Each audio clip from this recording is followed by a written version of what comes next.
साथियों नमस्कार। इस वीडियो में हम लोग बात करेंगे सहारा जो पिछले लगभग 15 वर्षों से भुगतान अच्छे ढंग से नहीं करता रहा है और काफी ज्यादा उसके ऊपर अपने निवेशकों के प्रति फर्जीवाड़ा का आरोप लगा है। कन्वर्जन का मुद्दा हो या तमाम पॉलिसियां बदल बदल के निवेशकों को लुभाने का और इन्वेस्ट करा करके उस पैसे को फिर मैच्योरिटी के रूप में वापस न करने का, ऐसे कई आरोप हैं। कई कंपनियां उन्होंने बनाई और फिर इन्वेस्ट कराने के बाद उन कंपनियों का अता पता नहीं है, उनकी वेबसाइट हो, उनके लिंक हो, सारे कुछ गायब कर दिए गए। इन्हीं सब मुद्दों को मैं हूं या ऐसे कई यूट्यूबर उठाते हैं। उसमें कमेंट बॉक्स के अंदर कई लोग ऐसे आते हैं जो सहारा के लिए आज भी जीते मरते हैं और आज भी उनके लिए सर्वोपरि सहारा है, ना कि वो 50 करोड़ के आसपास जो एक परिवार है उनमें से वो भी होंगे, लेकिन उनका भरोसा अब भी कायम है।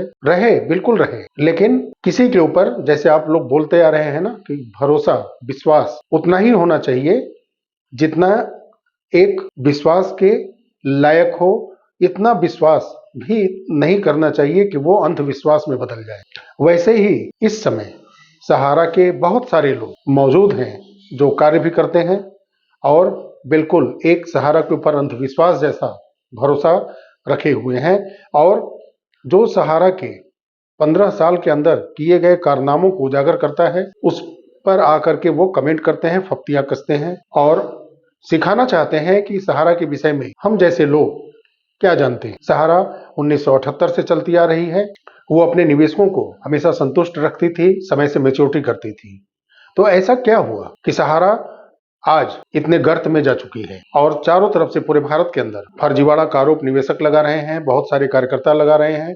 कुछ गिने चुने ऐसे कार्यकर्ता हैं जो कि आज भी उनके साथ खड़े हैं और वो आकर के ऐसे ऐसे कमेंट करते हैं जैसे कि सहारा के मैनेजमेंट टीम के वो प्रमुख हों। और जो कल झारखंड के अंदर कार्रवाई हुई उसको भी बहुत सारे लोग गलत बता रहे हैं। होगा नजरिया अपना अपना, लेकिन जब आप सहारा इंडिया हो, सहारा संचय हो, ई स्कूट हो, सहारा सोसाइटीज के कई जो कंपनियां बनाई आपने पॉलिसी लॉन्च की, फ्यूसॉफ्ट है, बहुत सारी ऐसी कंपनियां आपने बनाई हैं जिनमें कि आपने इन्वेस्ट कराया, लोगों से पैसा लिया और फिर उसका नामो निशान मिट गया। ऐसे लोगों को ये वीडियो आज जवाब देने के लिए ही मैं बना रहा हूं कि आप कमेंट बॉक्स में बिल्कुल आइए और मेरे सवालों का आप जवाब दीजिए कि 1978 से एक बेस्ट परफॉर्मर कंपनी 2008 से ऐसा क्या हुआ कि वो अपने निवेशकों का भुगतान सहारा रियल एस्टेट हो या सहारा हाउसिंग का मैच्योरिटी रोकना क्यों शुरू की और ये मामला कोर्ट तक गया क्यों। अगर आप 1978 से बेस्ट परफॉर्मर के रूप में अपने निवेशकों के लिए, अपने जमाकर्ता के लिए थे, तो ऐसा क्या था कि आपके ही जमाकर्ता कोर्ट गए और सुप्रीम कोर्ट से ये आदेश लेकर के आए जमा पैसा को सहारा अपने निवेशकों को वापस करे और तुरंत अपने यहां धन को जमा करना, पैसा जमा कराना बंद करे। पहला क्वेश्चन ये हमारा था, उस पर आप जवाब जरूर दीजिएगा मेरे कमेंट बॉक्स में आकर के। 1978 से आप जानते हैं सहारा, इसलिए मैं क्वेश्चन कर रहा हूं। उसके अलावा आपके प्रॉपर्टियों को बिक्री करने पर रोक लगाया गया था जिसको कि 2014 में एम्बार्गो को हटा लिया गया। तो जो 1978 से इसमें जुड़े हैं और उनका सेल्फ रिस्पेक्ट खराब हो रहा है ऐसे वीडियो से, वो बताएं कि एम्बार्गो हटने के बाद भी सहारा ने क्यों अपने निवेशकों को बरगलाया। जो 1978 से सहारा को जानते हैं उनसे मेरा दूसरा सवाल था कि एम्बार्गो पर आप या आपके सहारा के पूरी मैनेजमेंट टीम हो या सदस्य हो क्यों चुप थे। एम्बार्गो था कि नहीं, ये कोर्ट ने क्लियर किया था 3, 4 और 5 सितंबर को ही। तो क्यों आपने झूठ बोला कि एम्बार्गो है, क्यों नहीं भुगतान किया आप अपने निवेशकों को। आपने कन्वर्जन किया कि नहीं किया, मल्टीपल अकाउंट मेंबरशिप और ज्वाइनिंग पॉइंट ये क्या है, ये कन्वर्जन क्यों किया गया, कैश मैच्योरिटी क्यों नहीं किया गया, आपने अपने कस्टमर को क्यों बरगलाया, जबकि माननीय सुप्रीम कोर्ट की तरफ से कहा गया था कि सेबी के द्वारा जो 25,000 करोड़ 24,000 करोड़ प्लस कुछ जमा करना था सेबी के खाते में और बॉन्ड के साथ अपील करना था भुगतान के लिए सीधे बैंक खाते में सेबी के पास, रियल इस्टेट और हाउसिंग के लिए, तो वो भुगतान सेबी के द्वारा करना था। तो सेबी के द्वारा भुगतान करने के पहले ही आपने अपने निवेशकों को बुला करके कन्वर्जन किया, और कन्वर्जन करने के बाद आपने स्टेटमेंट दिया कोर्ट के अंदर कि मैंने सबका भुगतान कर दिया है। आपने ड्रो ट्रक या ऐसे वैसे करके दस्तावेज भेजे, उसमें से कुछ जरूरी दस्तावेज सेबी ने लिए थे, लेकिन डिसाइड कोर्ट की तरफ से यही हुआ था कि सेबी भुगतान करेगी उन 2 पॉलिसी के निवेशकों को। लेकिन बड़ी चालाकी से जो 1978 से सहारा को जानते हैं, वो कृपया बताएं इसको कि 2012 के बाद जब सेबी के द्वारा भुगतान किया जाना था, तो उस बॉन्ड को आपने अपने यहाँ रख करके फिर कन्वर्जन करके नए नए सोसाइटीज हो चाहे क्यूसॉप हो, नई कंपनियों ने आपने उस बॉन्ड को कन्वर्ट करके अपने निवेशकों को क्यों दिया और उसको भुगतान के रूप में आपने कोर्ट में दिखाया।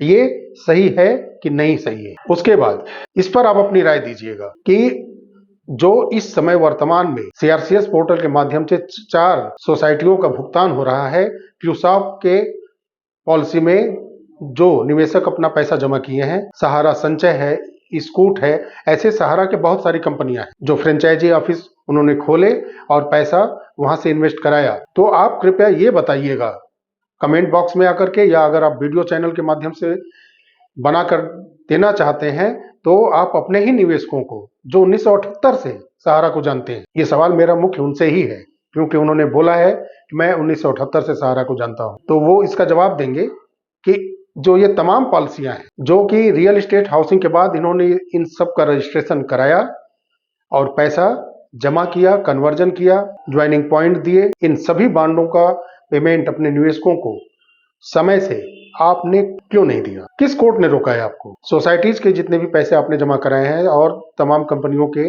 जो पॉलिसी आपने तैयार किए, पैसा जमा कराए, उसका भुगतान क्यों रोका है? किसी कंज्यूमर कोर्ट ने रोका है आपको? किसी डिस्ट्रिक्ट कोर्ट ने रोका है आपको? किसी हाई कोर्ट ने रोका है आपको?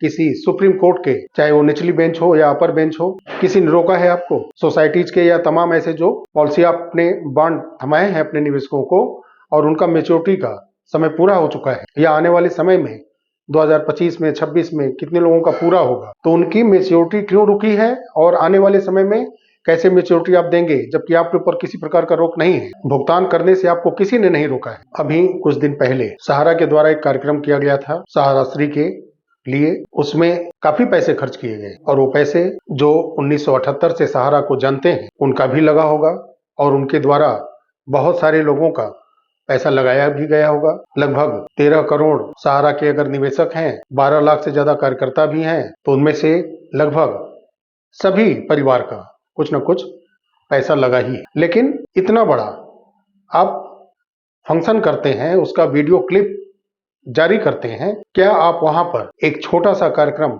माल्यार्पण का करके 2 मिनट मौन रख के उसके बाद किसी ऐसे 50 या 100 छोटे निवेशक को ही सही, जिसका 10,000 हो, 50,000 हो, 1 लाख हो, ऐसे निवेशकों का बुला करके आप भुगतान ऐसे फंक्शन में नहीं कर सकते थे और उसका वीडियो क्लिप जारी करते कि मैं अपनी तरफ से कोशिश कर रहा हूं, आने वाले समय में सबका भुगतान करूंगा। उसके बाद 2023 जुलाई से पोर्टल चल रहा है, 4 महीने से 5 महीने के बाद जब उसके रिजल्ट आने शुरू हुए तो उसमें डेफिशिएंसी शुरू हो गई। तो जो 1978 से सहारा के विषय में जानते हैं, हम लोग कुछ नहीं जानते, उन भाई साहब से एक रिक्वेस्ट है कि ये बताएं कमेंट बॉक्स में या वीडियो एक जारी करें कि जब 2023 के सितंबर अक्टूबर माह से डेफिशिएंसी आना शुरू हुआ तो आपके सहारा ने और आप लोग आकर के सामने क्या कर सकें, डेफिशिएंसी क्यों आ रही? कमेंट बॉक्स में आप बताइएगा अगर कि आपने क्या किया था ऐसा कि जो बॉन्ड आपने, मैं व्यक्तिगत रूप से बोल रहा हूं, जो ऐसे लोग कमेंट करते हैं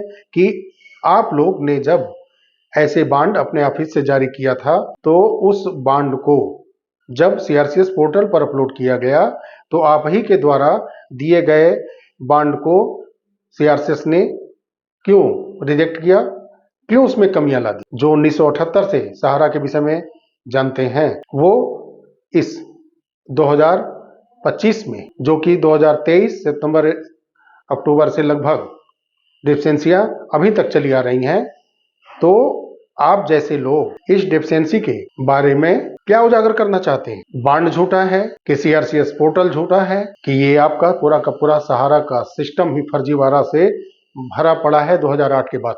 तो 2008 से 2025 के बीच में क्या हुआ उस पर आप गहन अध्ययन करें।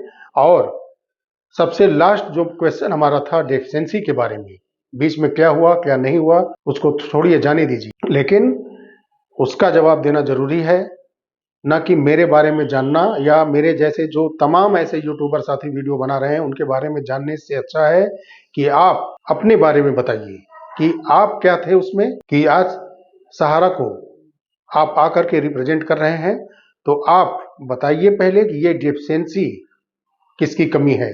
जब निवेशकों ने आपको सब कुछ दिया जो आपने मांगा, तो ये डेफिशिएंसी पिछले 2023 के सितंबर अक्टूबर के माह से कंटिन्यू 2025 आ गया है, आप क्यों नहीं हटवा सके? जवाब दीजिएगा आप। और आप जैसे लोग ही बोलते हैं कि जब दफ्तर पर छापे पड़ेंगे, दफ्तर को सीज किया जाएगा, तो डेफिशिएंसी की जो कमियां आई हैं, डेफिशिएंसियां आई हैं, डाटा में मिसमैच हो रहा है, किसी का नाम, किसी का कुछ, कभी कई चीजें हैं, तो ये डेफिशिएंसियां कैसे ठीक की जाएंगी? तो आप पहले बताइए कि 2023 के सितंबर अक्टूबर माह से जब ये चला आ रहा है तो अब तक आपने कितने लाख लोगों का ही डेफिशिएंसी को सही कराया है, कि कल एक छापा पढ़ते ही आप लोगों की जुबान से या ऐसे जो निवेशक हैं जो भोले भाले हैं वो बोलने लग रहे हैं इनके बातों में आकर के आज कि डेफिशिएंसी कैसे दूर होगी।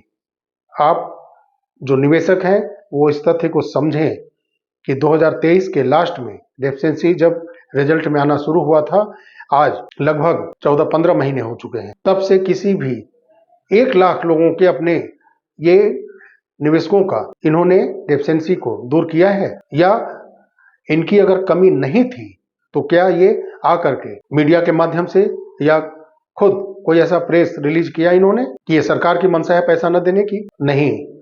जो आज सहारा को रिप्रेजेंट कर रहे हैं वो समझें, निवेशकों की पीड़ा को समझें, निवेशकों को बरगलाना छोड़ें। वीडियो बनाना जरूरी उतना नहीं है। आप तो जो 1978 से सहारा के बारे में बहुत सारा कुछ जानते थे, हम लोग जैसे यूट्यूबर बिल्कुल नगण्य हैं सहारा के बारे में, लेकिन जो सवाल हमने किए हैं ऐसे सहारा को रिप्रेजेंट करने वाले चैनल यूट्यूबर के जो हैं बने हुए, वो बताएं, इन सवालों का जवाब दें। और जो कुछ खास ऐसे लोग हैं वो कमेंट बॉक्स में आकर के, कुछ ऐसे 1-2 लोग हैं जो क्वेश्चन रखते हैं, वो भी जवाब दें, उनके जवाब को मैं दिखाऊंगा। साथियों, वीडियो अच्छा लगा हो तो लाइक करिएगा, शेयर आप ज्यादा से ज्यादा करिए, क्योंकि ये सवाल हर यूट्यूबर का है जो सहारा के निवेशकों को पैसा दिलाना चाहता है।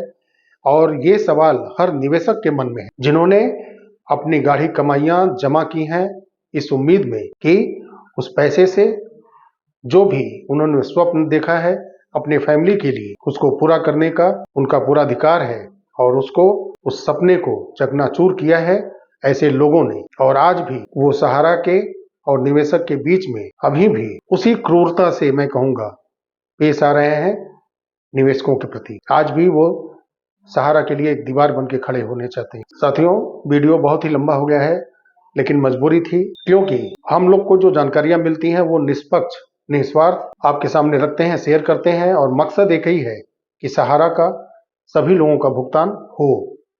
और भुगतान हो जाएगा तो कोई सहारा के विषय में क्यों बोलने आएगा, और किसके पास समय है ऐसे वीडियो को देखने के लिए जो सहारा से संबंध रखता हो। तो मकसद एक ही है, भुगतान कराना। वीडियो अच्छा लगा हो तो लाइक करिएगा, शेयर ज्यादा से ज्यादा करिए, ताकि ऐसे लोगों से तमाम निवेशक क्वेश्चन करें और इनके किए गए जो पहले के धोखाधड़ी हो या उन्होंने सही कार्य किए हैं, जब आप क्वेश्चन करेंगे तो खुद उनका जवाब आएगा सामने। वीडियो ज्यादा से ज्यादा शेयर करिए। चैनल पे अगर आप नए हैं तो चैनल को सब्सक्राइब अवश्य करके जाइएगा। मिलते हैं अगले वीडियो में, तब तक के लिए नमस्कार। जय हिंद, जय भारत, वंदे मातरम।